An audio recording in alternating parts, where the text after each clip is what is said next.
Hello everyone, I'm Rehan Yafi and I'm going to present the topic about today's presentation about a beginner's guide to self-care. So, what are we going to discuss are what is self-care, the benefits of self-care, common self-care myths and practicing self-care. Okay, so first of all, we're going to get to know about self care. What is self care? Self care is taking steps to tend to your physical, emotional health needs to the best of your ability. Why is self care important? Okay, so self care is an important part of living a healthy and happy lifestyle. Okay, looking after yourself both mentally and physically is crucial to taking control of your health. So, you need to pay more attention to your self care. Self care can manifest in many ways, such as sleeping, or listening to music, or doing another activities that can boost your mood.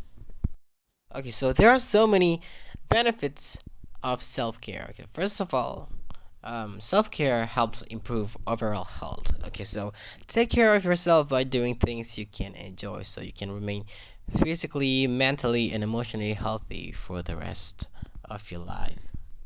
Secondly, self care can reduce stress and anxiety. You can reduce them by making time for relaxing activities such as taking a warm bath, listening to music, or practicing yoga or meditation is another common theme of self care.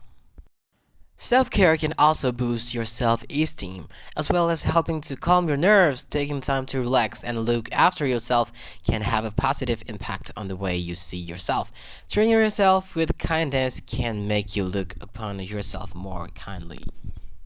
Okay, so we've talked about the benefit of self esteem. So practically, there are some of the myths of self care. Okay, so we are going to debunking self care myths to help you better understand what self care is and isn't. We have laid out some popular myths. Let's take a look at these examples. The first one is they said self care is all about pampering yourself. Well, self care is simply the act of caring for yourself. Sometimes that looks like sipping tea with a face mask on, but it can also include creating boundaries. Self care is only for people with poor mental health. Well, self care is for everyone. In fact, you're already doing it. Even the most basic functions of life count as self care. If you've gone to bed early and to get a good night's sleep, that's self care. Self care is indulgent and selfish, boo. Well, you need to care for yourself to be able to care for others. It's not selfish to fulfill your needs. Blocking out time in your calendar for me time is essential to avoid burnout, right? Okay, blah blah blah. Okay, now let's talk about types of self-care. So there are so many types of self-care, but we are going to talk about four types of self-care, namely physical self-care, mental self-care, social self-care, emotional self-care. Okay, so the first one, physical self care. Physical self care includes how much physical activity you are doing and how well you are caring for your physical needs. For example, you're going to the gym for workout, and then mental self care. Mental self care also involves doing things that help you stay mentally healthy and keep your mind sharp. Social self care. Socialization is key to self care. Put time and energy to maintain close connections are important to your well being.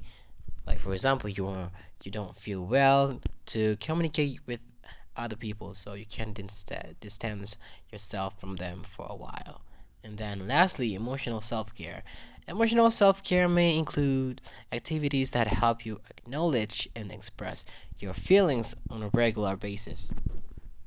Okay, we already talked about what is self-care, the benefits of self-care, the myths of self-care, and type of self-care. And yeah, this presentation has come to end. I would say thank you, and if you have more questions, feel free to contact us. through social media. Instagram at @vs. All right, see you again. Bye.